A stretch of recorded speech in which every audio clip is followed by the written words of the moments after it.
So, Nikola Jokic. All I'm going to say is, wow. Wow. And he said the quiet part out loud after his 56-point game.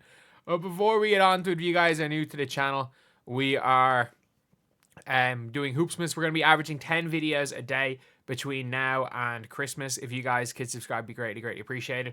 We're from the 1st to the 25th of December, and we are trying to hit 10,000 subscribers.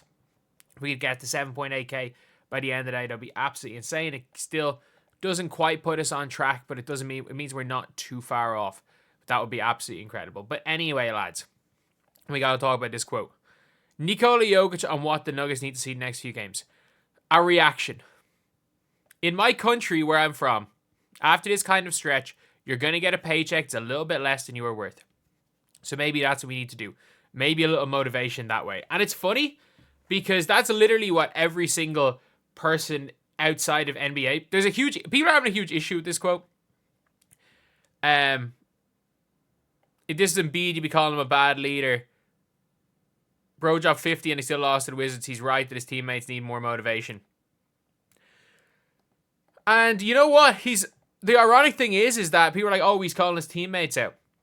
You do realize he's calling himself out as well, in a way, don't you? Like, you do realize that any countries that have win bonuses, you don't get a win. You don't get your bonus if you're Jokic as well. And I think he's pointed out a huge NBA problem.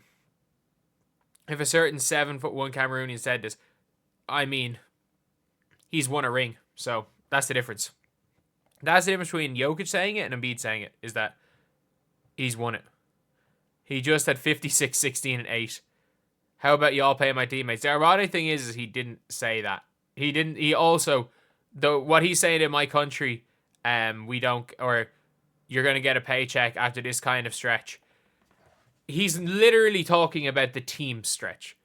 He's including himself in that, which is the funniest thing.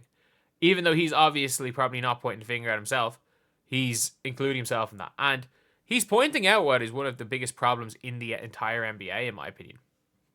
Like, the guaranteed contracts. It is. The guaranteed contracts. Once you sign that second contract, you're set for life. If you're an NBA player. Unless you do something like unless you have an addiction, whether that be like gambling or something, like if you aren't just not dumb, you can live like $10 million is literally enough for anyone to live off the rest of their life. Like, I'm not joking. If I received $2 million, I could live the rest of my life without ever working. The point I'm in right now in life, $2 million would get me 4 houses in Ireland and just off rental yield from them and pay off the house I currently live in.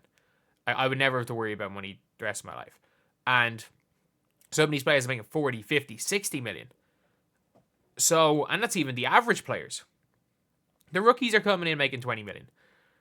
So it's hard to do the extra work. As I said, it's hard to get up at 5 a.m. to work if you're in bed in silk sheet or you're wearing silk pajamas or something. Or if you're in silk sheets. I don't know. I don't know what the exact quote is, but it still stands. Like, in a lot of countries, you have your base pay, and then your base pay, then you have winning bonuses. So you might get, again, the pay is probably higher than this, could be lower than some countries. Let's just say your base pay is $1,000 a week, but you play 2 games a week, and you have a 750 euro win bonus, or whatever currency's there. You end up, potentially, if you're good and winning, making way more money. So in that regard, wins and losses matter. Wins and losses matter for the team. Wins and losses matter for individual players. Your wins and your losses can really directly have a huge impact on you yourself. And in a lot of countries, he's saying, if you're having a stretch like this, your paycheck's going to be a little bit less. Like, if you are American, by the way, and you are performing like this in Serbia, you'd be fired. And I'm not joking. Because of the import rules, you can only have a certain amount of like non-nationals or non-European players in your rosters. You would literally be fired on the spot. Like, if you had 3 or 4 games and you were bad, if your team goes through a 5-game losing streak, you're probably firing your American. If you're anywhere in Europe, you're probably firing your American, or whether they be American, Canadian, like non-EU player. And it's a big reason why the effort's so low, I feel, is that wins and losses don't matter. Jokic is from Serbia. He grew up where wins and losses were the only things that matter. Like, he's not going and playing, even at 15 years old, he's not playing an AAU tournament where they're playing 9 games in one day or in a one weekend, and then all that matters is his individual performance so that he can go on to college. And then in college, winning a championship doesn't really matter because he's going to be one and done and go into the league. From the time he was 14 years old, the only thing that matters is whatever team he's playing for in Serbia, winning with that team. And then eventually, as he gets older, playing with Mega Basket or Red Star, the only thing that matters is winning. When you're with Mega Basket, is doing what you can't do: win the Serbian League, win the Adriatic League. And then when you are playing for Red Star, you want to win every game in EuroLeague. Like, it does not matter. Like, players are not playing for...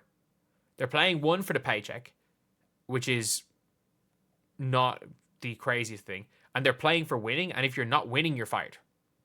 It's as simple as that. Like, the EuroLeague does not develop... No one plays in EuroLeague to develop players. Like, you're not... Maybe a Mega Basket if you're in Serbia.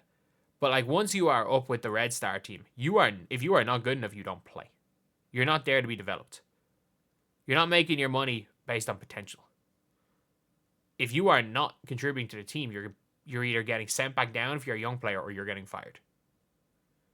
And it's a difference in mentality in the NBA. Is, I would say, he went into the locker room and those guys were okay about it. And I'd say from this here, a reaction, if you get maybe a little motivation that way, I'd say he was the only person that was pissed off after that game. And he was the only person who realistically could have come out of that game with his head high. Actually, no, some of their bench players were okay. Like, a couple of players were okay. But still, that's the reality of the situation, is that he's not even calling out necessarily his teammates. He's calling out everyone. He's calling out the organization. He's calling out every single player that was on the floor. And the fact is, when he's not saying, oh, pay my teammates less. He's basically saying, maybe we need motivation, pay us all less. He's including himself in that. Because at the end of the day, if this team doesn't win, as much as he plays basketball, it's his job. Like, if they don't win, he's obviously not going to be happy in any way. Because at the end of the day, that's what he was growing up to put value in. Wasn't going out there and dropping 50. When you play anywhere outside America, the only thing that matters is winning. Because you're not trying to progress from high school to college to the pros. You're trying to progress from up the ranks in your own club, and the only thing they care about is winning. There's no development. There's no cycle of being good, bad. There's no individualism. Oh, I want to drop 50 so I can get called up. No, if you can play and fit in, play a role, you're more likely to get it brought up than if you're out there dropping 50. But yeah, anyway, I'll see you guys.